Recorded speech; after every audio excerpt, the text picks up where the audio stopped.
Hello beautiful Leos, welcome to your 2022 reading. This is your tarot forecast for the year ahead. I'm Lorien, the Wellington Witch, and it's a pleasure to bring you this reading. So we're going to do 12 cards, then we're going to be looking at the type of people that you should be bringing into your life or make a priority in 2022, and the people who you should avoid in 2022. So let's just start off with the first 12 cards. Using the Crystal Power Tarot for you guys today. Okay, Leo, 2022. Leo, 2022. I think we've already got some cards ready for you. So we have January, February, wow, March, April, May, June. Okay.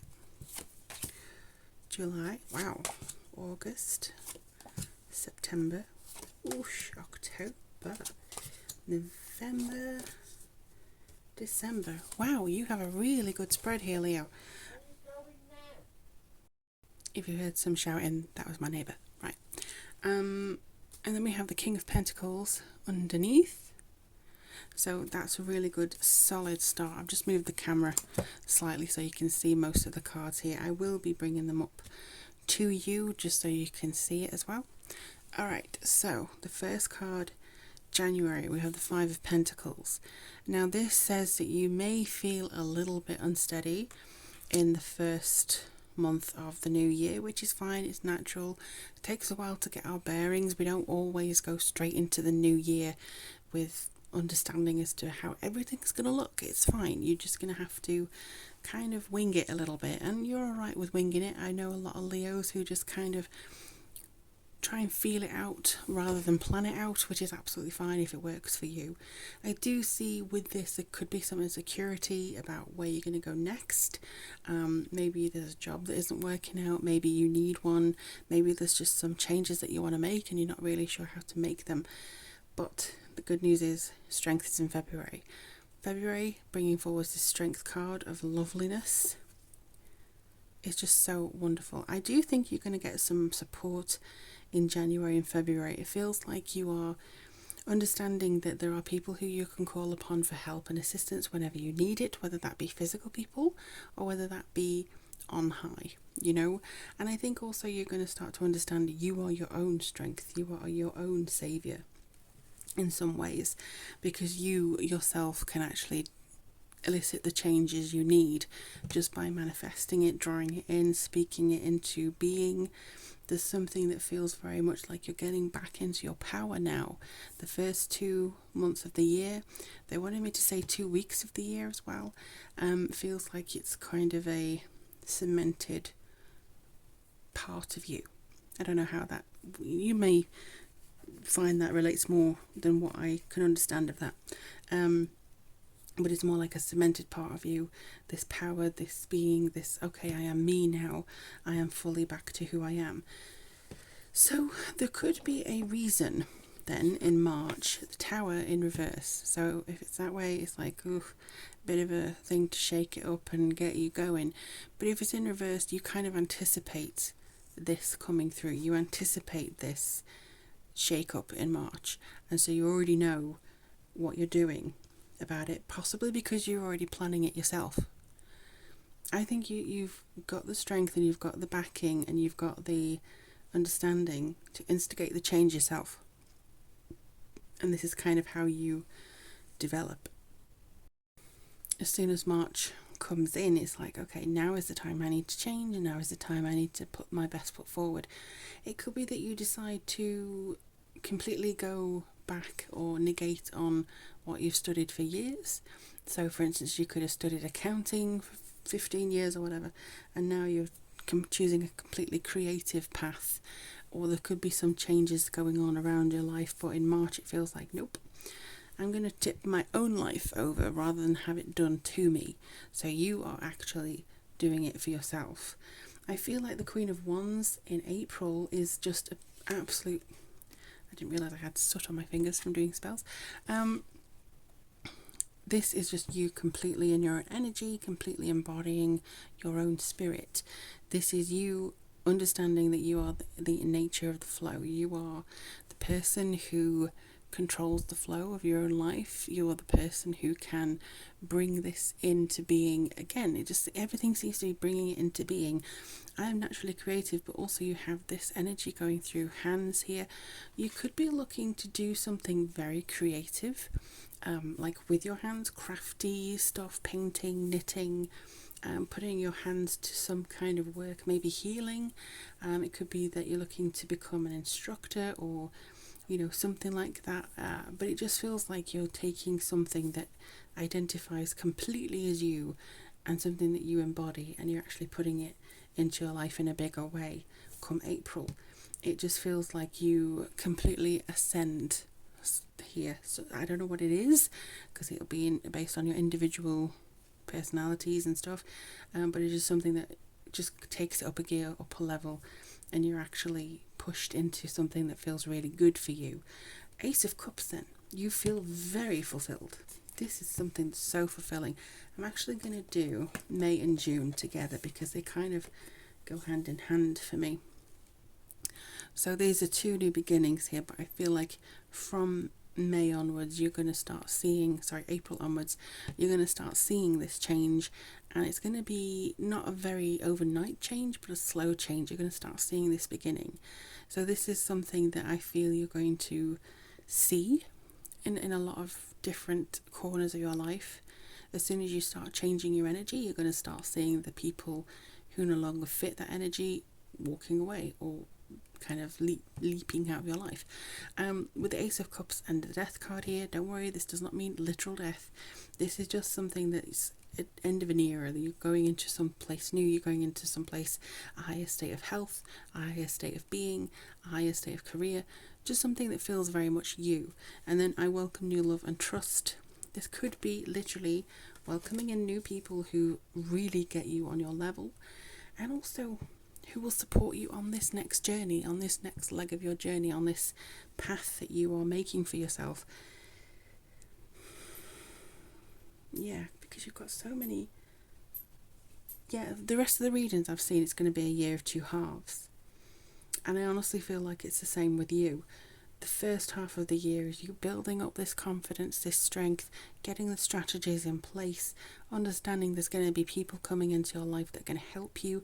I do feel like if you are single, you are going to meet somebody very nice in the middle of the year who feels very connected to you. If you are coupled with somebody, I feel that connection is going to be deepened because of this revitalization that you're going through. But either way, you are calling in higher vibrational energy in the first half, and the latter half is when you're going to embrace that and actually experience it. It's going to answer you. So it's going to come into your life in the latter half. So we start July with the Star. And this is so positive, because it says I'm inspired and positive about the future. So whatever you've had going on, whatever plans you're in place, yay. You've got it. You're feeling hopeful. You're feeling good. You're feeling like you can maneuver yourself into something better, into something that's so peaceful. That's the energy that I'm getting for 2022. Just peaceful. April, I think, is going to be a great month for you.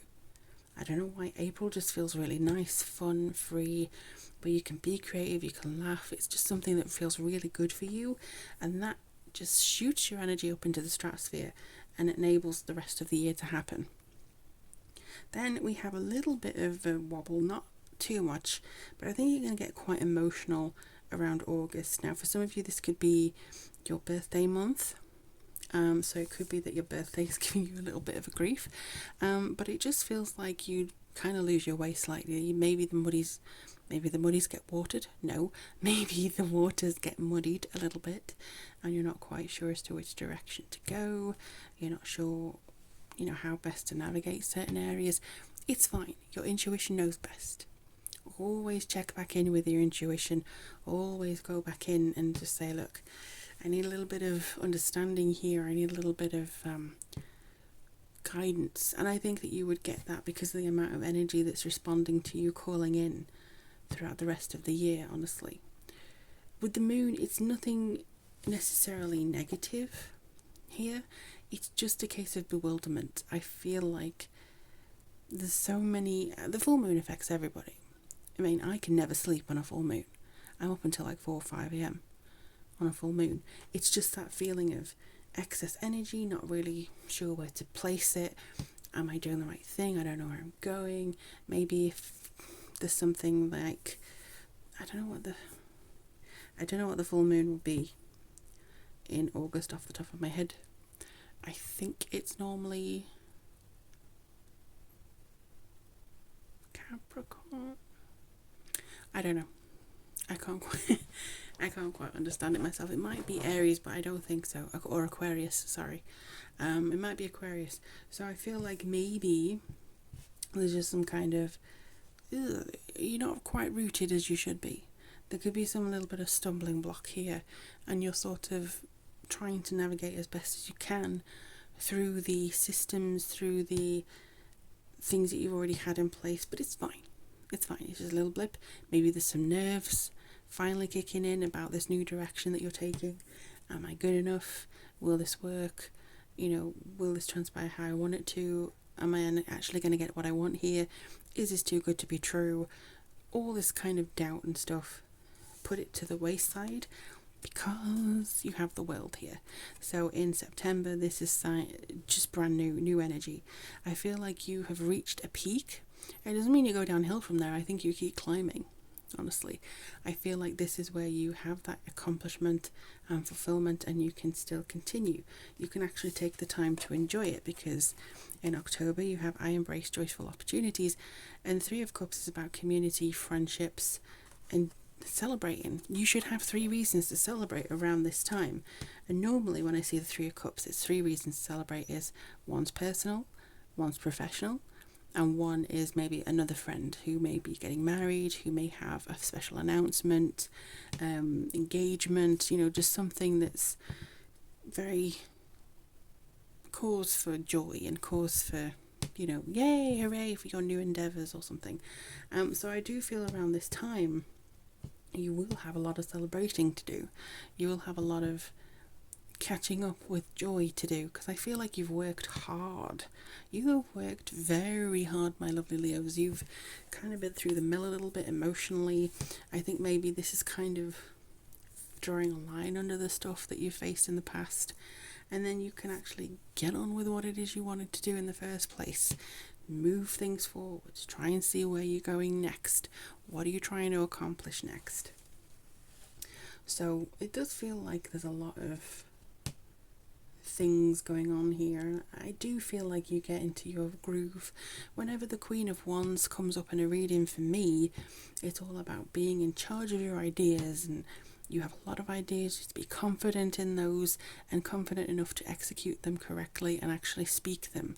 So I feel like from then on, if you can manage that in April, everything else just seems to be flowing beautifully. You have the 10 of Pentacles in November, which is gorgeous. This is basically celebrating everything you've achieved, but also completion of something.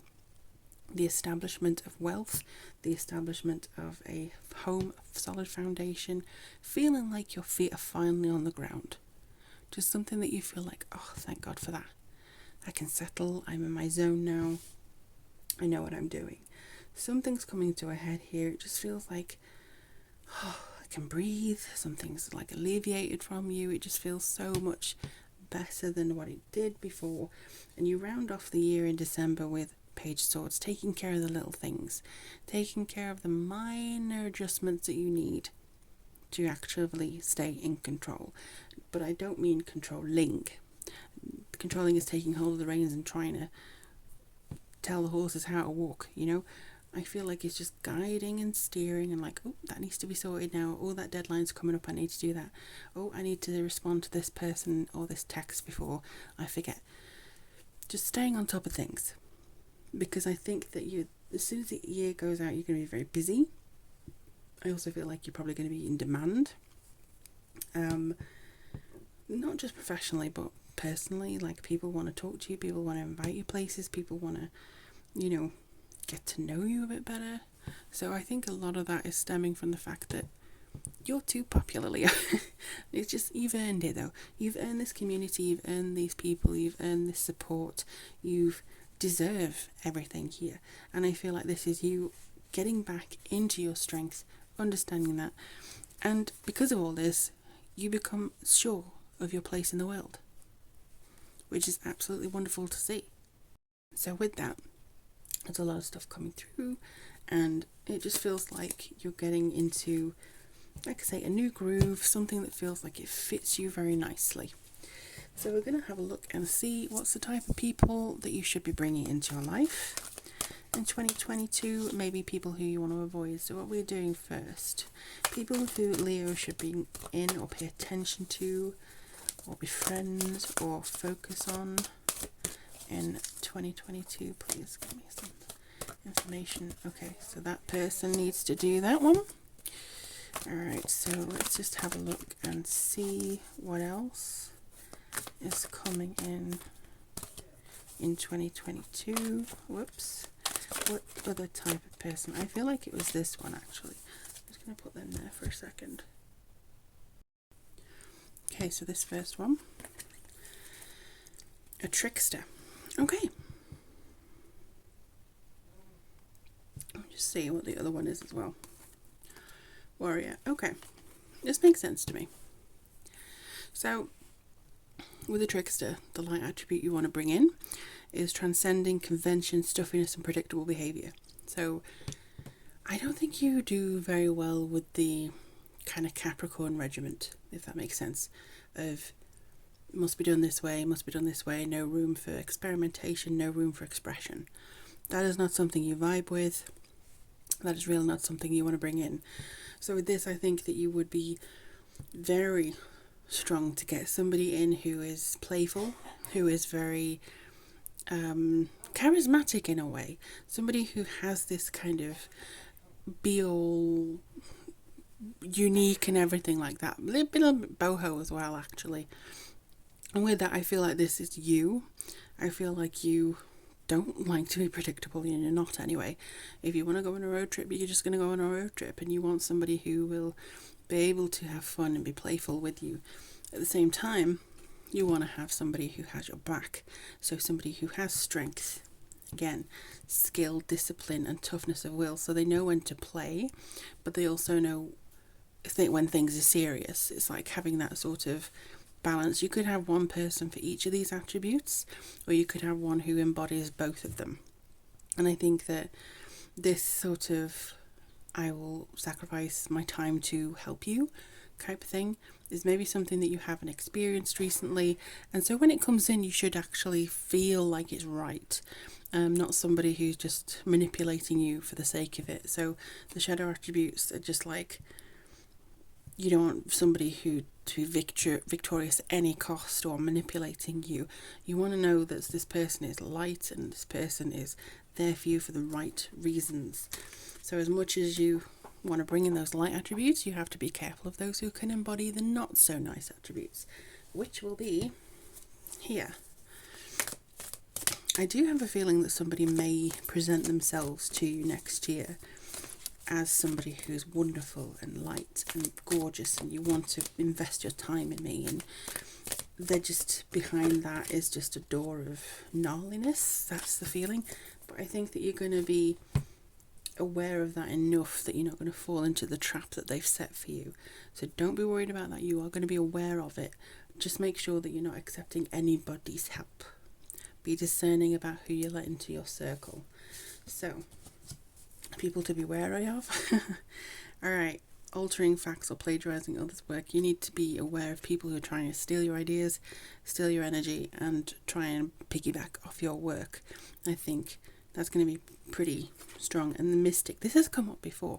Somebody who is, I know this person is with you, and somebody, say for instance, if I was here saying that I know your spirit guides are telling you to do this and to do this, and it has this kind of like deluded conversation with the divine that thinks that they only speak through them, and you know, the people who scam people for their money, you don't need that. Yeah, we don't need these people. And I do feel like a lot of my Leo friends, they do go to psychics and they do look into conspiracy theories and the other side of life and what else there is. So what you need to do is just be aware of there's somebody who promises you things that are far beyond anybody's actual reach. Like, I never promise anybody that I can read the future for them with 100% pinpoint accuracy, or do a spell to bring in the love of their life within 2 months, and they will have this and this and this, and then take the money and run. I'm not that kind of person. I know my limits, and I think everybody should be honest about the work, especially when it comes to spirituality and dealing with vulnerable people. And I feel like you have been vulnerable in the past. This year seems to be you taking a step and leaps, bounds forwards. The last thing you need is somebody to reduce you back down to when you were vulnerable. And that is what I see here. I don't see you going vulnerable, but I see you have to be wary of the person who may want to manipulate things, piggyback off your success and your energy, some kind of person who just wants to take your words and twist them maybe, and just go with the person who really is light, fluffy, somebody who makes things interesting. Interestingly, I do see an Aquarius here, but this one I see somebody more earthy, not necessarily an earthy sign, but somebody who's just earthy. These ones, I don't know. I don't want to put a sign to them because they can come in any form, but I do get Aquarius vibes from this one. I just feel like, Leo, you have a wonderful year ahead, and I hope that you have, so much fun and joy and laughter. Do you have any ideas as to what you want to come through in the next year? Let me know in the comments below. And if you want a reading or Reiki, all the information as to how to get that is in the information box. But in the meantime, beloveds, I wish you the very best of luck and a wonderful December. So speak to you guys very, very soon. Lots of love.